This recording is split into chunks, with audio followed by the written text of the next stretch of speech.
Thinking Basketball Podcast. My name is Ben. Happy New Year, everybody. It's 2026. It's our first show of the new year. Cody's here. I'm here. How you doing? I'm doing pretty good today. It's one of those balmy 30-degree January days in Minnesota. So of course I had to bust out my Magnum PI shirt. Here's the thing, at school, every adult over the age of like 40 is like, "Oh, you look like Magnum PI in that." And you know what? Anytime I can be compared directly to Tom Selleck, that's a strong day in my book. So things are going pretty well over here in the Midwest, Ben. Cody, I have a public service announcement to make. Mm-hmm. People need to stop texting and looking at their telephone while they drive their vehicle. Have you noticed this? Is this a problem where you are? Actually, this is something where I look over quite a bit. Like as I go by, I like to look over and see who it is that I'm passing or is passing me. And so many times the eyes are down. And the worst is when you actually see the screen up and they're looking at it. So yes, I think that this is an absolute epidemic. I don't know why, like, this is a serious thing, and I don't know why it needs to be just like said that it's a serious thing. But when you're driving a car, you should have your eyes looking straight ahead on the road, not down in your lap.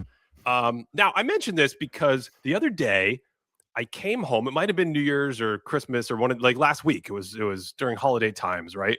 And I think it was the evening. And we came home, we're in the vehicle, and one of our neighbors on an adjacent street nearby, next to us, drove right off the road at like 10 miles an hour into like the side of their car went right off the road. Okay, there was an explosion? No, it was the machinery. Oh my God. Okay. It was the machinery of the car. That was my machinery sound effects. That wasn't clear? Okay. Got it. Sorry. But what would you think? Like, we had the same thought when we saw that. What would you think when you saw that? Mm-hmm. Well, what do you think? Well, didn't you say it was the evening of New Year's? Well, I thought they maybe had a medical event or they were very drunk. Number two is what I was immediately going to. And my wife said, "Oh my God, is that person having a stroke? Pull over." And before she could finish the sentence, Cody, the person put their car back in reverse, drove right back off the curb, and parallel parked their vehicle as they intended. They were just texting while they were driving down the street, drove right off the road. That's incredible. Are you sure that the person just didn't have the worst parallel parking experience of anyone's lifetime? We're like, I haven't done this since I was 16. Good luck, everyone. Yes, I'm sure. Yes. Wow. Andy, that's my public service announcement. I haven't seen anything quite that dramatic in terms of, texting and driving. So, hopefully I never will, and hopefully you never will again. But please, for the sake of yourself and everyone else that exists in the world with you, which is something we all need to remember, don't text and drive, please. Thank you. Thank you for saying that. Unfortunately, I've seen worse. People just drive through red lights and intersections looking at their phone here. It's absolutely alarming. It's like Las Vegas out there. Cody, who holds the NBA record for most block shots by a guard in a game? Who holds the NBA record for most block shots by a guard in a game? Wow. That's a great question. How are you stating a guard? Is it like a height thing or just whatever position they end up playing? I think whatever they get categorized by these people who do these trivia type things, trivia folks. Yeah. Did this happen recently? It did happen recently. That's why I'm asking you. In my head, I would have said, if you were to ask me that, I would have said something like 7. Mm-hmm. And I would have said something like Alvin Robertson. That would have been my guess. Oh my God. Yeah. Okay. So I have to tell you, the record was tied. Dennis Johnson has 7 blocks in a game. God. In 1979 with the Seattle Sonics. Shout out Seattle and the Supersonics and Gary Payton and Sean Kemp and Kendall Gill and Ricky Pierce and Sam Perkins. Stop me, Cody. Detlef Schrempf. I'm getting warmed up. This is how we're going to do all the pods this year. They're just going to be this unhinged. Doug Christie also block. He's like a guard forward, right? He strikes me. I mean, I know Peja was like specifically the starting small forward for that team, but when I see the 6'6" frame that he has, he just strikes me as more of a natural small forward. Wait a second. This was 2004, back in the day when like your shooting guard was 6'9". So don't sleep on that. But Christie actually got his 7 in Toronto in 2000. Yeah. Okay. And then last week, the reason why everyone who knows this answer already knows why we're asking. On December 30th, 2025, Derrick White blocked seven shots Oh my God. for the Celtics. Yeah. Derrick White is pretty incredible. He's okay. I know we kind of had that moment earlier in the season when I was like, oh, people are finally like waving their hands in the air, like, look, everyone, fake all-star. Ha ha ha ha. I wonder where those people are right now, Ben, because the Celtics are rolling and Derrick White rocks in so many different ways, including being able to get 7 blocks in a professional basketball game. I think he's second in the entire league in stocks, which is Wow. the way cool kids say steals and blocks put together. I'm not sure. All I know is that the second round of All-Star voting came out today, and I scanned the top 20 vote getters in the Eastern Conference, and I didn't see Derrick White, and I took my newspaper and I crumbled it up and I threw it in the trash. Can you imagine if they actually like published the all-star selections in a newspaper that they sent out? Like somebody bikes by and throws us like extra, read all about it. You get it. You have your coffee and your robe. Yeah. That's how I imagine. And your hands get all smudgy while you read it. Oh yeah. Yeah. No, that would never happen. That's not a real universe or world or thing that happens. Right. Okay. So do you want to talk more about Derrick White? Because this is a Pandora's box that could last us an entire episode. No, I'm just, we have other things to get to today that are probably going to be less comfortable. I'm just I had my PSA and now I'm PSAing ourselves that the rest of the podcast, there's stuff we have to get to that's a little less comfortable. So I thought I would start by giving you just this time to shine where you could go crazy talking about the Celtics or Derrick White or the backcourt of Derrick White and who his former backcourt member used to be a couple years ago. Just throwing it out there for you. I think Derrick White is just such a fascinating player to watch because I don't know if this is actually something we should do. Maybe we should crown the little thing king of each season. I don't know if that's actually something that we would include in a Thinkies episode, but there's so much more on offense that you'd want to have that I feel like it expands beyond it. But if you were to start putting together a short list or even a long list, I guess, if we're going to start there, of the little thing kings of the NBA, Derrick White is right there. He's just constantly bouncing around and doing stuff. And I think on top of all the like scrappy fighting for offensive rebounds, knowing how to position himself defensively in transition, knowing when to contest shots in the paint, like all of that stuff's great. But he's so good at moving off ball to get some open shots, like so good. Like the Celtics are they're just killing people with some of these actions where a guy, I think it's usually like Sam Hauser or Derrick White, they come up, they either ghost the screen or maybe they set the screen and then they pop out and other teams just have no idea how to defend it. You watched the Clippers game from a couple of days ago. I don't remember which day that was, but like Hauser gets so many wide open 3-point shots because they're like, what are we supposed to do about this guy right here? Derrick White is excellent to that kind of thing. So when you combine like that kind of volume shooting, especially off the move, plus all of the little thing greatness that he brings, I mean, you just have the recipe for one of the coolest players in the NBA. It's ridiculous. Yeah. The Celtics are on fire in the last 56 days. Cody, the last 56 days, who has the best record in the entire NBA? Well, I can tell you it's probably not the Thunder. Wow. The Thunder have the second best record. They're 19-6. Oh, that's actually incredible. You'd think that they were like the 10th best record, by the way. People are freaking out. But I kind of think it's the Boston Celtics, isn't it? It is you nailed it. 18-5. The Boston Celtics in the last 56 days are 18-5 with a plus 10 point differential. And hope you're sitting down wherever you are. A 127 offensive rating. Their offense is like a fire hose. Wait, okay, 127 offensive rating. From what you've seen, like how sustainable is this? Because 127 is basically, that's just the best offense we've ever seen. Yeah. So I don't necessarily think the Celtics literally have the best offense in the history of basketball. But like, what are we talking about here? Is this comfortably like a top 5 offense in the NBA in your mind? Yes, it is. It's very good. I think we're going to have some video content deep diving it. We talked about it about a month ago, I think a little bit, but it's gotten even better since then. So I think it's legit. Yeah, okay. I do. One thing that, okay. No, I'm trying to come at anyone specifically. So I apologize. I actually don't apologize if you take this to heart because it's actually probably aimed towards you.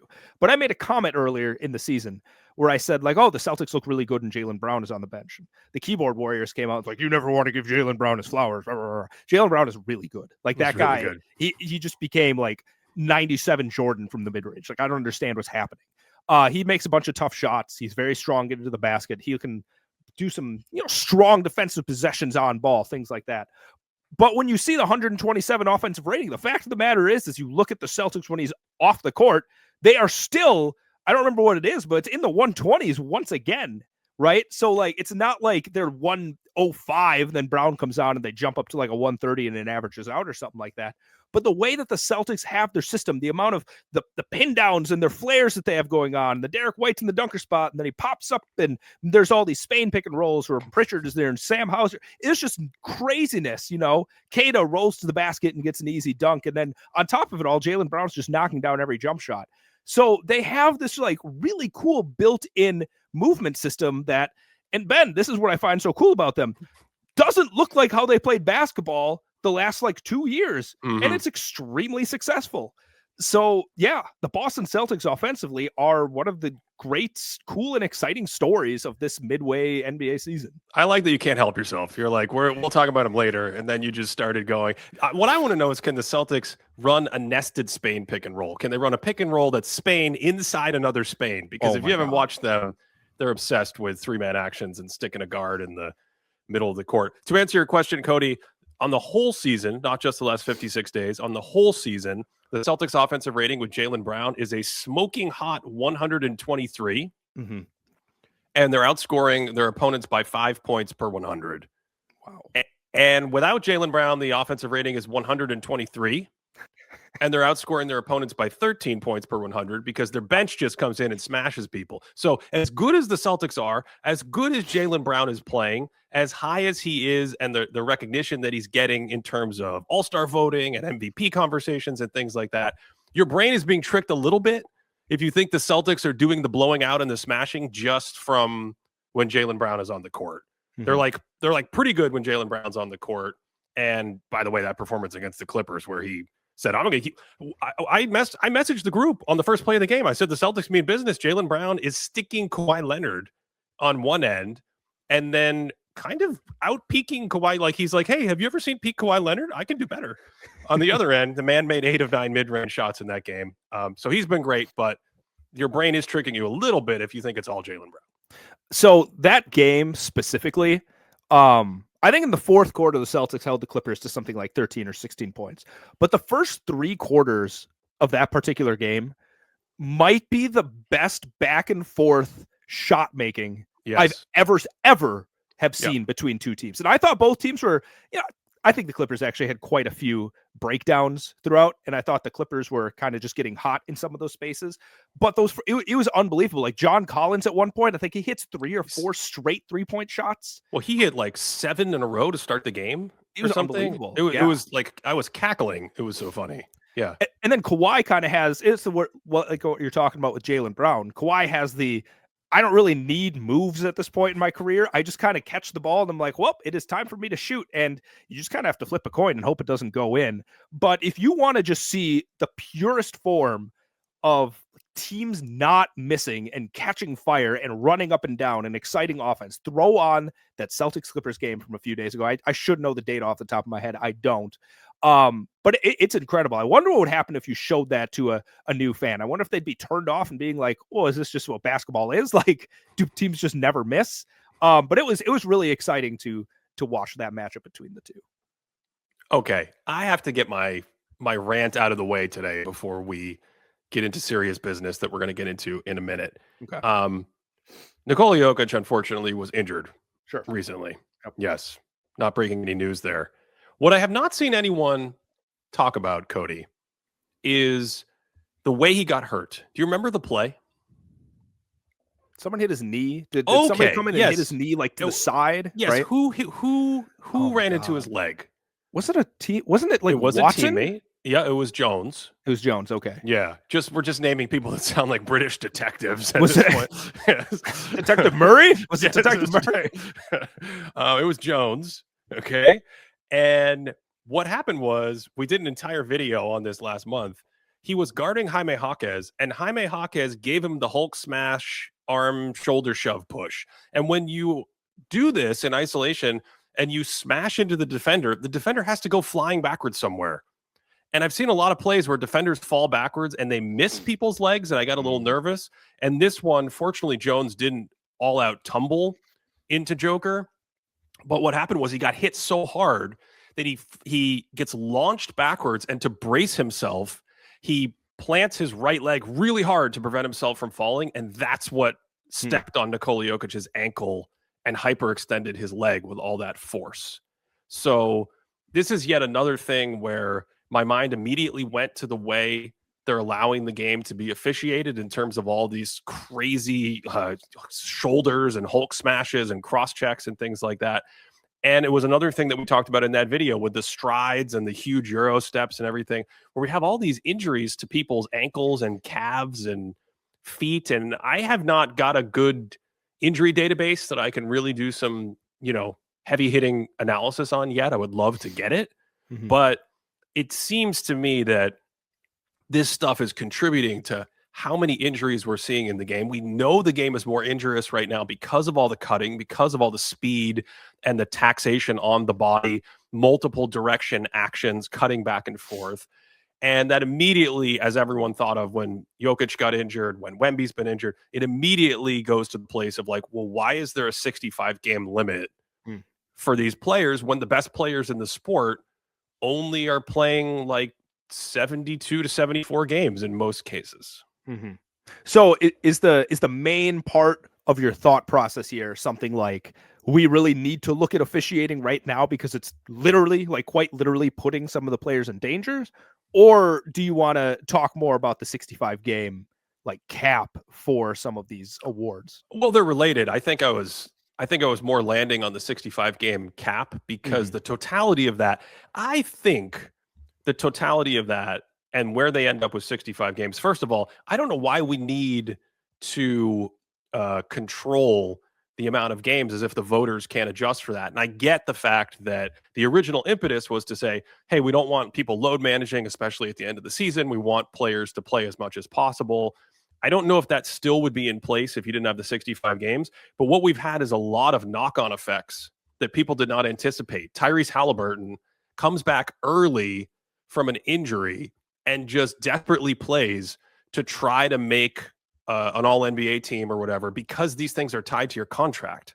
So there's all sorts of like weird stuff that's twisted around. And just historically, as I've said, I've just never been a fan historically of saying, hey, if we're going to chronicle the season, why do we have this arbitrary cutoff for all these awards, all the MVPs? If you're a fan and you come in and like your all NBA first team is like the 11th, 12th, 15th, and 16th best player because everyone's injured, that doesn't make sense to me. So they're connected in that I think the game is more injury prone now than ever before, and trying to use data from the 20th century where it was a lot easier for a star to play 80 to 82 games. It's all part of this messy soup right now that I that's my rant. And that's my old man yelling at clouds rant for the day. Okay, so the 65 game rule was instilled, I think, for the 2024 season, like 2023 to 2024. So I think this is our third season requiring players to play at least 65 games. Is that right off the top of your head? That sounds roughly right. Somewhere in there, yeah. I think so, yeah. So we have 2.5 years of data at this point. At the end of the season, we'll have 3 years of data. It would be interesting to go back and see if it's actually having its intended outcome, right? Like, are teams actually having players rest less? Like, are they load managing their players less at this point, or is there truly no impact? Because I just know off the top of my head, like, I look at some of these star players and role players. We see Aaron Gordon and Jokic, obviously, all these other guys, Embiid, obviously. It seems to me that players are playing just the same amount as when the rule came in, right? So it's one of those where I'm like, it would be cool if the NBA could come out and be like, look, we actually curbed load management, but just from my anecdotal watching, it doesn't necessarily seem like that has been the case. How would we even test that? What do you think would be what do you think the way to test that or answer that question would be? I mean, wasn't it the case? Like, how would teams list players being injured prior to this? Like, would load management just be the option they were picked, or would it just be some kind of like minor injury that they're putting out there? See, this is where I think it gets to the heart of the matter. If the problem was teams playing fast and loose with injuries and the injury report, and you're supposed to you're supposed to be honest and have integrity when you submit the injury report, then why not find teams and hand down punishments for teams that skirt the injury report? Why this other thing where they're like, you know what, let's take one of the biggest things culturally in basketball, like the MVP award, and let's put it like right in the middle of where all the best, like the second you get one injury, like what's happened with Nikola Jokic, it's just panic. That's it. You're done. Joel Embiid, when what's his name fell on his knee a couple years ago, you're done. You're out. I mean, Victor Wembanyama might again not win Defensive Player of the Year, despite being, I don't know, what is he, twice as good as the next best defender in the league? I mean, he's like flirting with some of the all-time great defensive performances ever.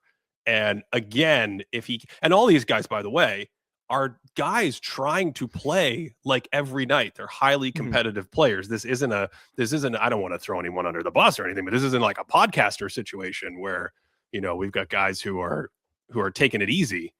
So, okay. You know what I'm talking about, Cody. Us podcasters. Yeah, of course. Load managing all the time. That's all we do. Yeah. I'm always trying to find a way to get out of this podcast. One a week. That's it. That's nonsense. Load. I got to rest up for the one time a week that I crawl out of my basement. I guess crawl into my basement to record here. What was I going to say here? 65 games. I completely lost. Okay. Here's what I was going to say. Ultimately, I'm pro places instilling new policies and seeing how they work out. Like the 65 game rule inherently, I don't necessarily think it's a bad thing. I didn't see the rule and be like, that's nonsense. Get that out of here. I'm like, okay, the NBA sees a problem. They identified something and they get back together and they're like, oh, let's see if the 65 game rule will help this kind of thing. But with any good policy, you also have to go back and reflect on it and be like, okay, is this actually having our intended effect? And what are the other unintended consequences of what's going on right now? Right now, we have quite a few unintended consequences that we can point to, right? I think it would have been an interesting philosophical conversation with Victor Wembanyama last year.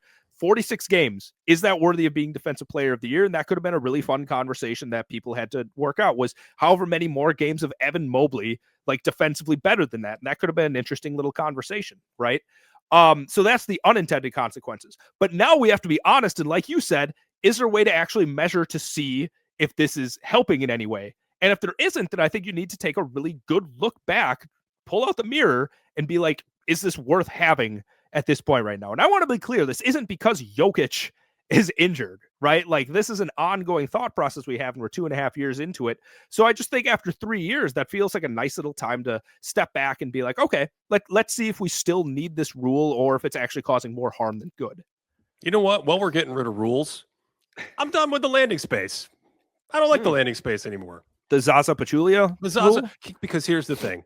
I believe, someone can correct me if I'm wrong, I believe when Zaza played, they already had a concept of, if you like did something dirty, if you're Bruce Bowen and someone shoots and you do something really dirty and you like after the shot unnaturally slide underneath them, they already had something in place where that could be a technical or a flagrant foul. So what's happened with the landing space over time is you're not even allowed to contest jump shooters anymore. I mean, there's like a 3-shot foul in the NBA on jump shots, like at least once a quarter. The change in the last decade in 3-shot fouls is comical. I don't have it off the top of my head, but it went from like very rare to all the time. And Cody, I don't know about you, but I'm watching these games and I'm like, the defenders are jumping in the air, trying to stop, pulling themselves back, twisting sideways, splaying their feet out, and it's still a foul. And the ref's like, it's a foul because you were too close to the shooter. I'm like, when did shooters get force fields? And why don't we have that protection elsewhere? Why isn't the defender allowed protection when he gets cross-checked halfway across the court? Or why don't shot blockers get protections when they jump in the air and people are at their ankles and knees and things like that? So it's the new year. I'm getting my Festivus grievances out of the way already, but that's where I'm at.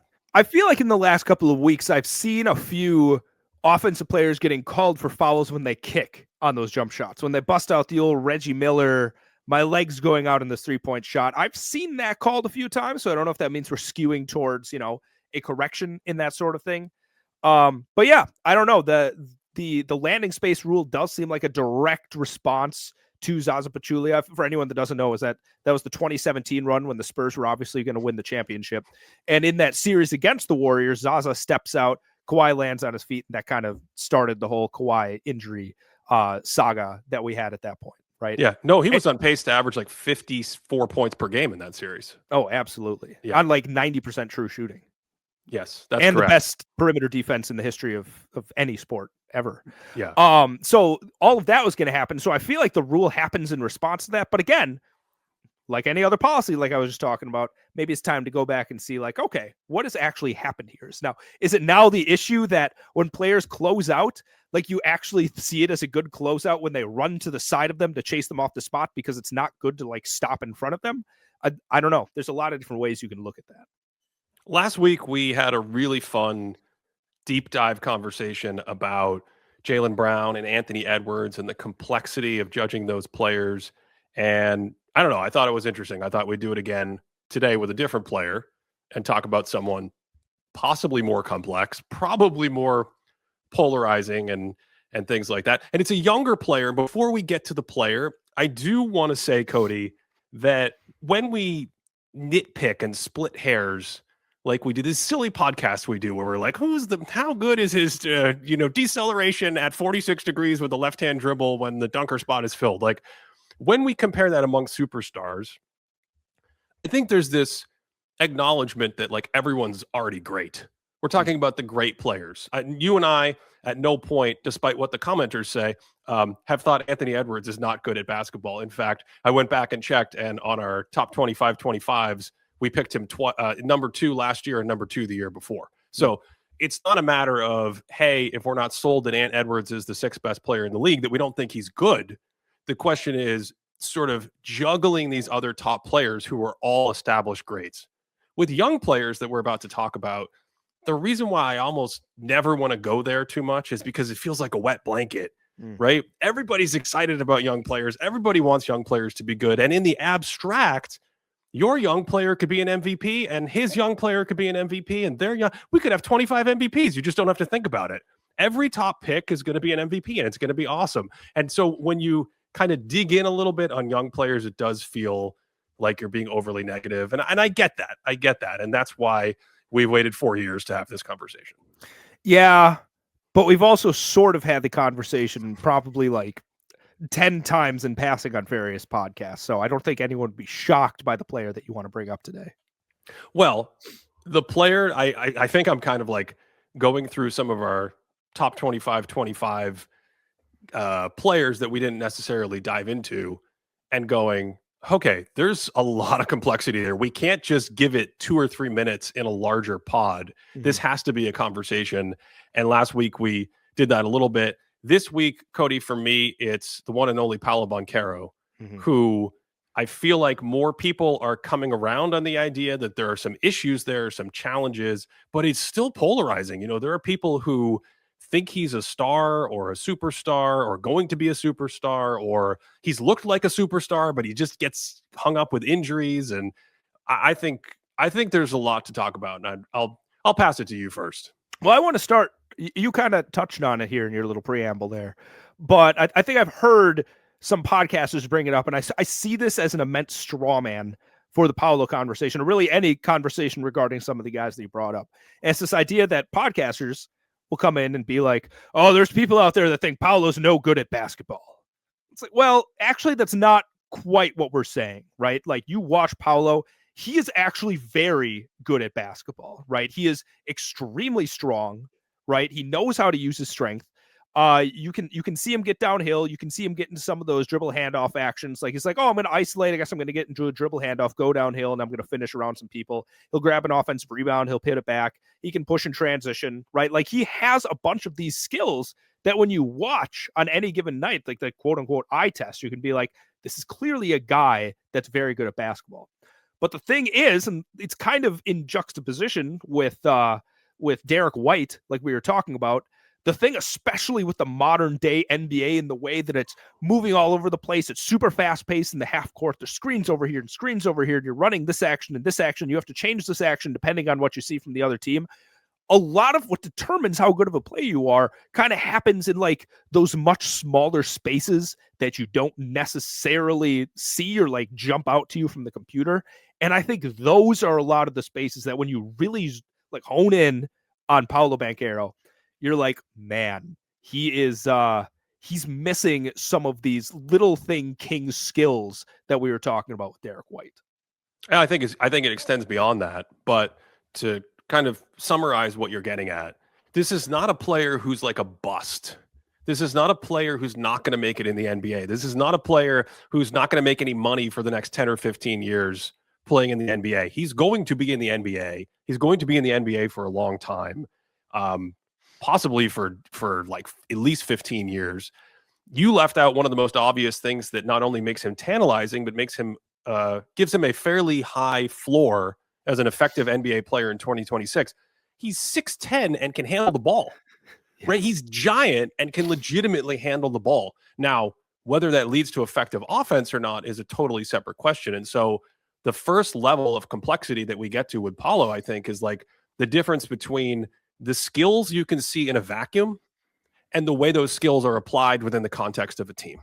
In other words, you look at Shaq and he gets all the dunks and you can't stop it. But if you took Shaq and you said half the time, I'd like you to shoot threes, then that would not be very good for the Lakers or for Shaq. And so we would have a similar conversation where fans would be like, no, you guys don't understand. Every time Shaq dunks, he's incredible. He just needs to make more of those threes. And I would be the one screaming from the rooftop, but he shouldn't be taking the threes.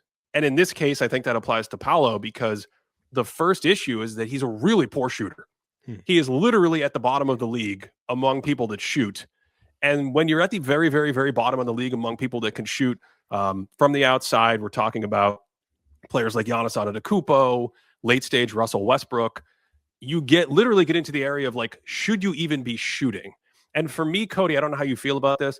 I'm fine in the modern NBA with a 3 or 2 here and there to keep the offense honest. I mean, heck, Luka Garza hit a 3 the other night for the Celtics, right? I think Nemish Keita has taken a 3 for the Celtics. These aren't really shooters, but you can take them occasionally to keep the defense, just throw them a little bit of a curveball. But what you see with Paolo is you see someone who doesn't get into the lane as much as advertised and then takes and settles for a lot of long twos and pull-up threes and step-back threes and fadeaway threes. And to go to your little thing idea earlier, I mean, we're talking about a 1-point game.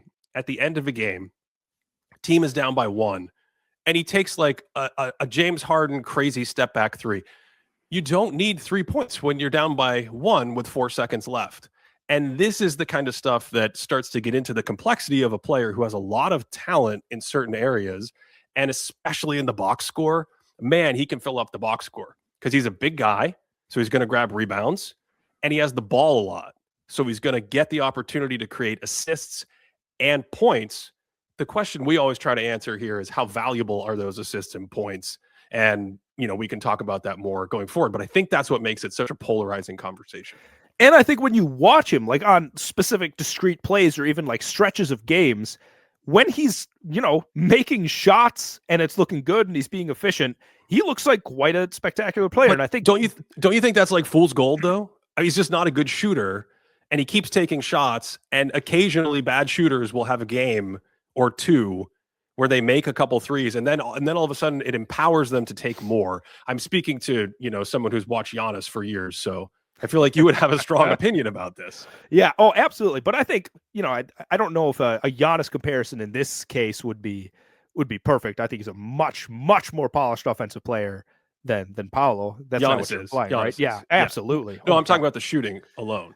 Like the nice little, there's 18 seconds left on the shot clock. And he's like, I'm going to take a 19-foot range jumper. Exactly. Yes. Yeah, no, that stuff. We can be done with that for the rest of my life. But we're going to go back to the Bulls game from a couple days ago. And it's actually interesting because, as somebody that tries to watch like as much around the league as I can, I'll watch games in quarters or halves or things like that. And I watched the first and third quarter because I'm like, I want to see Paolo play a little bit more. I know the starters are going to get more in those kinds of minutes. And in that half of basketball, the first and the third, he was 10 for 12 from the field, plus 1 raw net rating, right? And I think I was texting you. I'm like, man, he looks really good in this game. And you're like, are you sure? So I looked. I'm like, I wonder what happened in the second and fourth quarter. And in those 2 quarters combined, he was 3 for 11 from the field with a -8 plus minus raw. So it's like 2 completely different performances based on like what you saw. Like the jump shot was falling in those couple of quarters and things like that. And then of course he knows, quote unquote, how to play in terms of like, some of their simple offensive concepts that they have. Like he goes into an isolation sometime in the third quarter. It's like 4 minutes left or something like that. He's isoing. He realizes he doesn't have a lane to drive. And then he goes right into this dribble handoff, gets into the paint, and he scores this really strong and one. And you're like, yes, that is the vision. That's the kind of thing that you can see. Because if you put him in those kinds of positions to be successful, then good things like that happen. But I think the point that you're trying to make, especially with like 1 second left and he goes for the 3-point shot, is if you put the bulk of the decision making for the offense in his hands and to like, sort of make stuff up as you go, to freestyle, to be the jazz musician, that's when he really starts to struggle and a lot more of these warts start popping up. For our members, patreon.com/thinkingbasketball, and on YouTube, we also have our YouTube video membership. I will have a deep dive breakdown of this game that Cody is talking about with Paolo, just huge box score numbers, monster game. Franz is out of the game. They run a lot through him, and we can get into the nitty gritty of some of these decisions that happen. Because I think for me, the challenge is, and we've talked about this with players who are actually much better than Paolo, if you're going to be the number one offensive option and you're going to have the ball a lot and command that much attention and take away the opportunities for other players on the offense to do stuff, you got to be really good. And in the case of Banchero, he's not a good shooter. He doesn't have great touch. It's okay. And he doesn't have good burst. He's really big and he can dribble and move for a player his size, but he can't use, like Giannis, you pointed to Giannis. Giannis has an athletic edge where if there's space, he can get to it even at his size. And Paolo, even though he can handle and he has it sometimes, he's not as explosive, right? Mm-hmm. And so what that means is you need to use craft and skill to make up for that. And instead, he kind of goes in the opposite direction with like, I'm going to dance with the ball for 18 seconds and take a 19-foot fadeaway. And so, yes, it is little things, but to me, it's also feel, decision-making, skill, and just having an awareness of where you provide value and what your strengths and weaknesses are. And these have always been the challenges for me with him. So the box score numbers are very good, but the impact is the concern. And we'll talk about the impact in a second. Mm-hmm. There's some things I want to circle back to, but I went around the internet trying to get the temperature on this. Ooh. Read some posts, do some searches. There's a lot of talk about this apparently right now. I think other people are bringing this up. And I found this post, and I want to read this post. Okay. Oh, this is great. Yes, this is written by someone named VFX. And he says, I've watched every Paolo game begrudgingly as both a Duke and Magic fan. He's a Duke fan and he's a Magic fan. So giving you that first person, if anything, he's biased in the other direction. Paolo is not a bust. He's an empty calories, high usage guy that doesn't really make your team better on the floor. His shot diet is trash most of the time, and it's a good night when he attempts more than 4 shots from the outside, let alone makes them. I can keep going here if I can figure out how to scroll on my phone. Another poster put it best. He's a guy that casual fans love when they look at that box score and there's no context on the numbers. It also doesn't help that he's poor defensively and plays like he's 6'4" for some reason. People want to pretend he's a point forward, but his handle is not that good. There's I don't know if I would say he's a negative defensively, but there's a couple key things that I think he gets to there.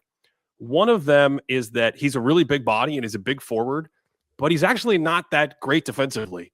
I don't know if he's a negative or a positive, but if you are that archetype, if you're the Blake Griffin, whatever, and you're giving something back at that position without being a really good defender, that matters when you're talking about a player's ceiling and building around a player.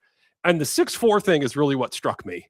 That's what really, I was like, I have to read this, because there is an element when I watch the Magic offense of Paolo's floating around on the outside like a guard all the time, but his possessions when he runs pick and roll, his possessions when he runs isolation are not that efficient.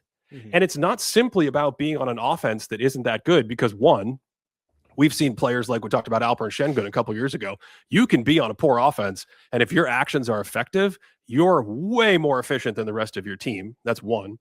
Two, Orlando has accrued more and more offense around these defensive parts. We first saw it with Franz Wagner, where when Paolo goes out of the lineup, Franz is lifting the Magic offense to much greater heights. And now they got Desmond Bane on the team. And I don't know if you've noticed, but Anthony Black has had a massive upgrade offensively this year, and he gives them a little bit of spark and juice that they didn't have from the guard position. And they even have one of your favorite players of all time? Isn't Tyus Jones? Tyus Jones goes off the bench. Yes. So there are possessions where you're watching and it's like they need to restart the entire offense through Paolo Banchero 40 feet from the hoop, while Desmond Bane and Anthony Black and Tyus Jones stand around on the perimeter and nothing happens. That's the context part.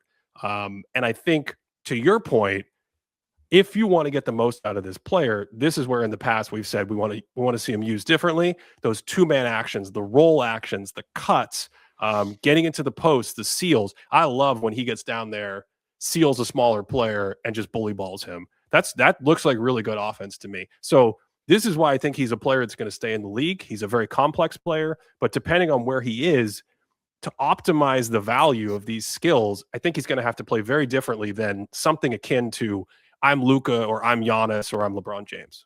Okay. A lot of stuff there that I want to comment on. So I'm going to try and circle here and land this helicopter, because it's a lot of good stuff, especially the Giannis comparison, because I think that's really apt in this one, but we'll get there. I'm going to go back now to the Nuggets game they had recently. I think the Magic beat the Nuggets in this particular game, and Jokic was still playing. Like, this was when he's still out there. Like you talked about with him being able to use his size and physicality in the paint. Early on in that game, he kind of sets up an early offense against Peyton Watson. Like, I don't even remember, he's like 15 feet out or something like that. He just bullies him. He just puts his will into it. And he's like, I'm taking you, young man, to the paint, and I'm scoring, and there's nothing you can do. And you see a possession, you're like, all right, he's got the Charles Barkley strength. He's backing him down. He takes the easy jump. He takes the easy shot right at the rim. That's excellent offense. You love to see that kind of thing. So that's the kind of thing that sticks in your head. You're like, oh, strong man, he's getting down there. And then defensively, this is also some interesting stuff. Like, there's at least one play. It's in the fourth quarter, like 6 minutes left or something like that. I forgot who it was after the screening action, but he actually live ball scram switches somebody off of Jokic, right? I don't remember who it is. It's somebody that's a little bit smaller, but he goes and takes Jokic one-on-one, and he forces Jokic into a fairly tough step back jumper from 10, 11 feet or something like that. And I clocked a couple of nice possessions where he's one-on-one with Jokic, because again, he is 6'10", and built like he is built. Like, that is a strong defensive player. So he has those moments of value that stand out in your head. And you're like, wow, what an incredible talent. But then I think you gift him, or I shouldn't say you, but people start gifting him all of these other skills. You see him make some of those plays. They're like, oh, he's incredible on ball. He's great in creating and things like that. So he has these flashes where you're like, in these different roles, doing these different things, you can see a much more valuable type of player. But then when he starts taking command of the offense, I've even complained about Giannis in this sense for years. I've said multiple times, especially around the championship years, we do not want Giannis ball. Like, Giannis ball is not the most effective Giannis that there is. Make sure Middleton or Drew Holiday or somebody like that is the one that's creating on the offense, and then have Giannis doing some screening and hanging out by the rim. And that's when they were most effective as an offensive team. And I see the same sort of thing with Banchero. Like, just because you're big and can dribble and things like that, you shouldn't necessarily be running the bulk of the pick and rolls for your particular team. Yeah, I'm really glad you landed here, because I think there are a lot of similarities with Giannis, and a lot of this we actually talked about. We nitpicked it at the highest of highest levels when we did our top 25 peaks of the 21st century series over the summer. You did say something in there that does jump out to me. I do think defensively his best asset is his man defense. I think he has a lot of good man defensive possessions, especially against bigger players where he can use that size. His team defense leaves more stuff to me to be desired, and that's where I think with some other small elements, I'm not exactly sure where he lands as an overall defender. But the man defensive possessions are, again, if you watched it and that's all you saw and that's all you knew, you would say, hey, what is that? This is a pretty good defender, and he's got all these offensive skills. Like, could this be a real star? We have to say for posterity, because people have already forgotten, even though it was a couple years ago, Paolo Banchero has been an NBA All-Star, but he was selected an All-Star by the commissioner as a replacement, much in the same way that D'Angelo Russell was selected by the commissioner, because the commissioner wants to select young players and really promote young players, but he was not voted by the fans or the coaches or the players or anyone like that. So he has, at an official level, has never been selected to an all-star team. what you said about Giannis is actually where my mind kept going. The more I thought about this conversation and the more I've watched Paolo this season, because remember, we had this entire conversation about Giannis's ability to drive into the paint and pass from the inside to the outside. Yep. A lot of his playmaking is from the inside to the outside. And so what that does is it gets your three-point shooters slightly better threes sometimes, which is good. Don't get me wrong. But when in Giannis's case, he was going up against the best offensive players ever, we're going, oh, this is where we're seeing a gap between the Giannis offense that Cody was just alluding to and Kobe Bryant and LeBron James and Nikola Jokic and Dwayne Wade and all these other incredible, Chris Paul and all these other incredible offensive players. Well, when you look at Paolo's signals at the team level, Cody, they echo this exact same concept, right? What we do not see is this pressure on the rim area of the court, which is where intuitively, I think most of us would think, hey, you're a 6'10 giant downhill, Ben Simmons-y, young LeBron James-y. Like, this is what I want to see. I want to see the team be able to attack and destroy the basket in the paint area and draw a lot of free throws. And Paolo does draw free throws individually, okay? But this is where it gets fascinating to me. If you look at the Magic when Franz Wagner is on the court, right?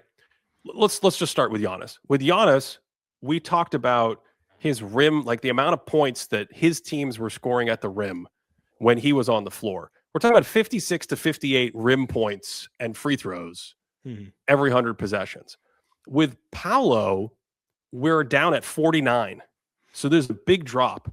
But Franz Wagner is actually supporting that all. Because when Franz Wagner goes to the bench, the Magic are down near the bottom of the league at 44 points per 100 possessions from the rim in the free throw area. And then when you actually take Paolo off the court, they're actually even better at the rim. So he's having this same signal that we talked about where it's like, I need you to be awesome at the rim. You're not.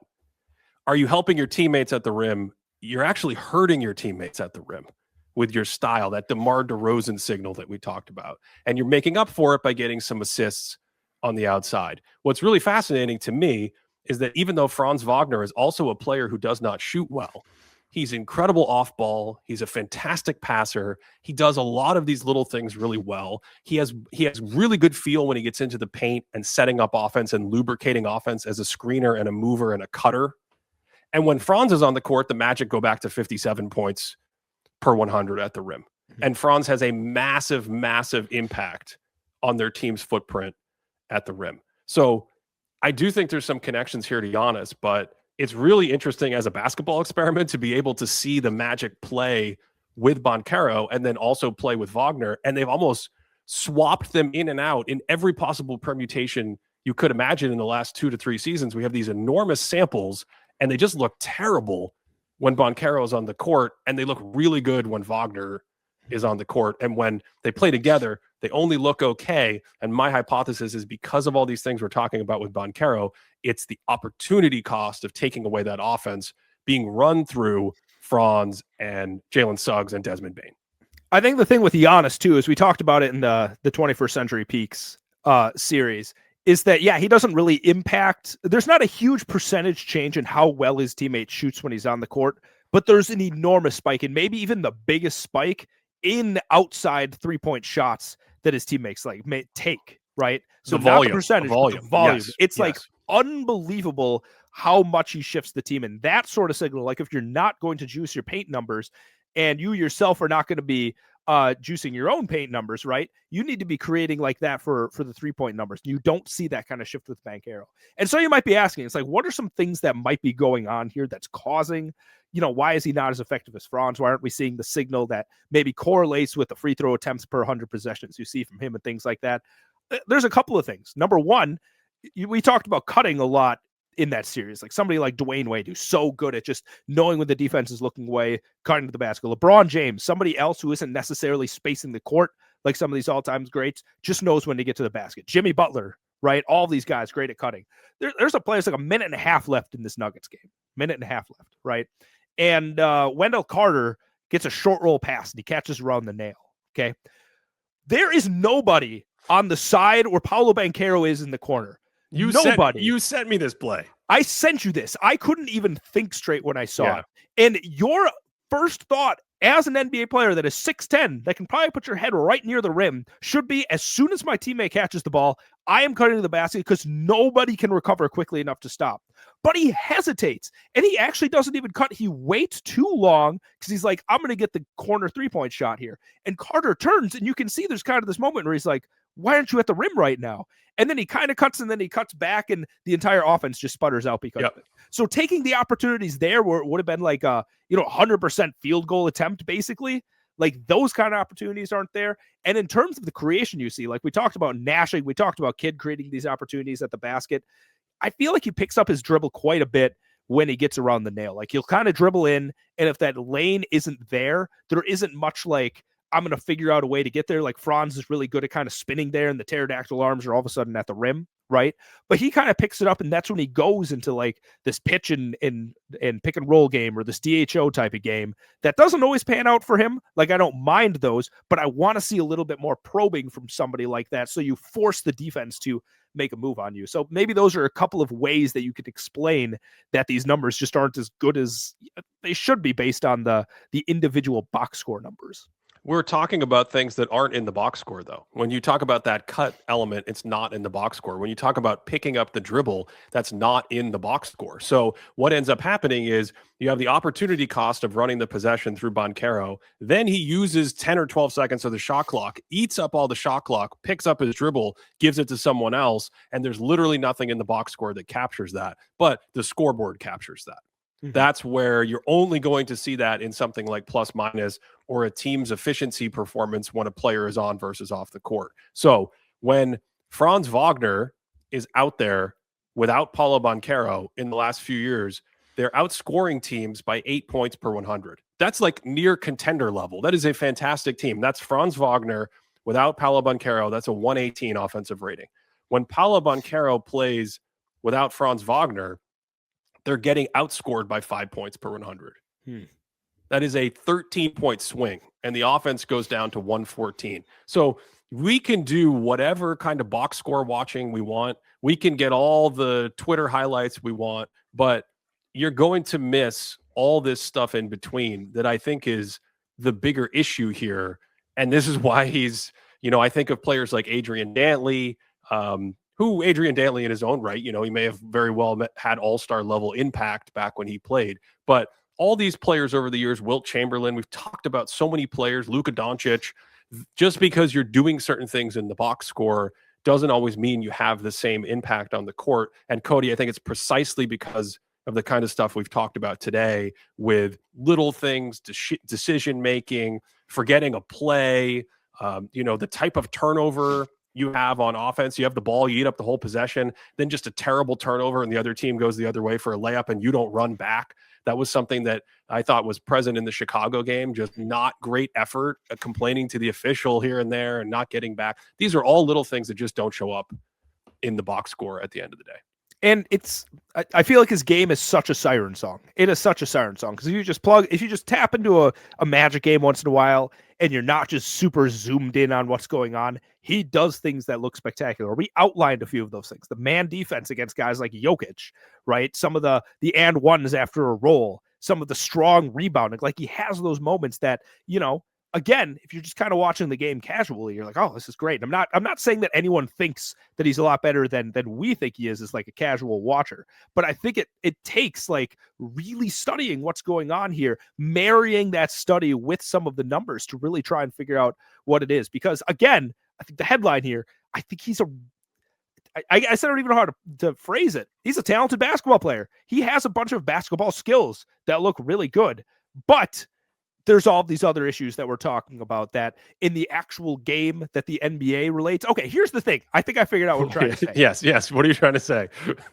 Paolo is an excellent pickup basketball player, right? He is an excellent pickup basketball player where you go out there and there isn't like a ton of these like game planning type of stuff. There aren't super complicated sets. It's like, all right, we're just going to get some baskets. We're going to run some pick and rolls. We're going to set a flare screen once in a while. And that's about as complicated as it gets. He would look tremendous in that sort of situation. But I think with the speed and the complexity and all of that, what's going on, trying to play a different role than he excels at, I think that's where he ultimately gets in trouble as a player. I also think that's what makes it such a unique case study, because how often have we seen a player for like 3 running on 4 seasons been given this level of primacy on a team that's really good without him? He's literally going in, and at least by the large scale, large sample scoreboard data, the plus minus and wins and losses, he's taking like a 50 something win team when Franz is out there without him. And he's going in the lineup and dragging them back down to like 40 wins when he plays. And you see the same thing regardless of the angle or the perspective you take. So that's what makes it a fascinating case study. I think all the stuff we talked about today makes it polarizing, and we'll see how long it goes on for. And I'm interested to see if he can change how he plays. I think he's improved a little bit in certain areas. His turnover numbers are down.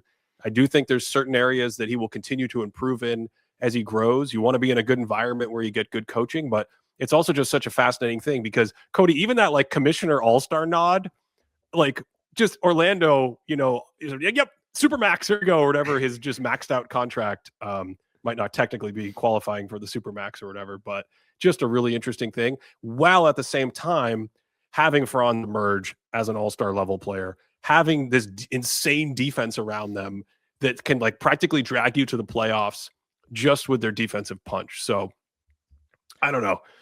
How did we do on that one? That was a lot. Let me just end with maybe a bright spot that maybe things can change or at least look good. So this actually doesn't include. I see that a couple days ago they beat the Indiana Pacers. So since Franz has gone down, they're 6-6 right now. Okay, doesn't look great. But if you look under the hood for at least those first 11 games, and I didn't pull these numbers after the Pacers game, when Banchero is on, their offensive rating is 116.6, and when he's off, it's 103.5. Right, 103.5. So the offense is much better when he's on. And again, you might be pointing to Anthony Black's emergence. You might be pointing to Desmond Bane and his primacy. You might be pointing to Tyus Jones running the offense, to things like that. But the fact of the matter is their offense does look quite a bit better when he's on versus off. However, it's like a 14-point swing in the wrong direction defensively when he's on. So there might just be some weird sample size stuff going on here. But if you want to look to something that maybe is trending in the right direction, perhaps that is it. To support us, patreon.com/thinkingbasketball. That's also where we'll have the deep dive. We've been doing more of this season. It's been pretty fun to just take a game and put it under a microscope and go through all the nuances of a player within the flow of a game. One, that's how I like to scout guys sometimes. I often want to see how they handle the entire flow of a basketball game when I'm looking at a new player or a developing player or even a superstar. Sometimes you're just like, what does it feel like from the first to the second to the third to the fourth quarter? That's patreon.com/thinkingbasketball. We also have our stats board and things like that where you can see it's too much orange on Paolo's stat board for my comfort, Cody. Yeah.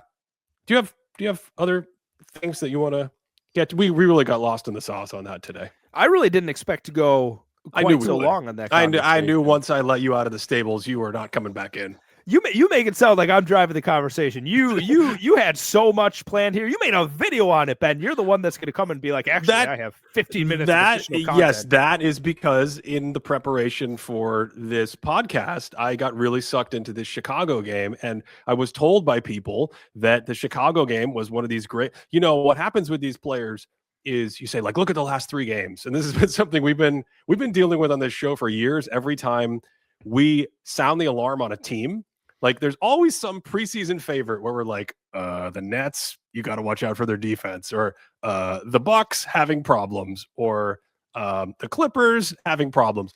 And every time we say that on a show, there's every time there's a chorus of people who are like, you guys are idiots. The last 3 games, they went 2-1. And I was like, all right, yeah, that definitely cancels out everything that we've seen for the entire year / what ended up happening when the team got run over and steamrolled in the first round of the playoffs. But I think it's the same thing with players. You want to look at that recent sample and kind of look at it with an optimistic eye. Speaking of which, just checking in on one of my predictions from the beginning of the year.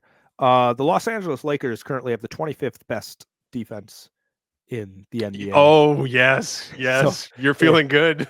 There's still listen. You can run laps around me with your Celtics excitement in the preseason because I tried to throw a wet blanket on you. I tried to bring the rain out. I was not as high in the Celtics. I'm going to give you that victory. That's great. But I'm also going to hang on to this and say the Lakers are just not going to be a top 20 defense. Yes. Yeah. No, I think you are looking phenomenal on this right now. If I were in your position, I would be feeling very good. And the thing about the Lakers right now, I believe, are on pace for the greatest clutch performance in NBA history. I think they're 12-0 in any game that has been inside 5 points in the final 5 minutes. First of all, that is just absurd. Secondly, to be 10 games over 500 and have a negative point differential, occasionally teams, I actually plotted this entire thing once, the entire history of the league. And occasionally you can get teams over the course of a year who are like 8 or 10 or 11 games above where you'd expect based on their point differential. But we're only halfway through the season. If the Lakers were to literally keep this up and finish with like 50 wins, could you imagine, Cody, a 50-win team with a negative point differential? And all this is to say you should be feeling good. Yeah. Because when they get Austin Reeves back, it's going to help. But it's going to help the offense. It's not necessarily going to help the defense. And they're going to need a deadline move to maybe get that deep. They're going to need a deadline move and a JJ Redick aspirin bath to make it through this season. So you said they're the most clutch team in the NBA. I don't know how that's possible when they have LeChoke on their lineup. The performance of the team in quote unquote clutch games is perfect. It's undefeated. So yes, I wasn't speaking to any individual players or anything. Like, why are you doing this to me? I wonder when the last time somebody unironically referred to him as LeChoke. Like, are there still people out there that do that today? Did somebody do that today? I feel like every time I see his name come up, either in our comments or when I'm reading about basketball somewhere else, in the toxic soup that is the internet, that just I see it every day. Yeah, it's crazy. That's really fantastic. That is quite a bit that is carried on too long. Ben, I thought in this new year that our post shows were going to be about not basketball, and here we are again, just having a new basketball segment after our. Can you cleanse us of this before we end this recording? Is there something this week that you would like to talk about that has nothing to do with basketball? Okay, really quick one.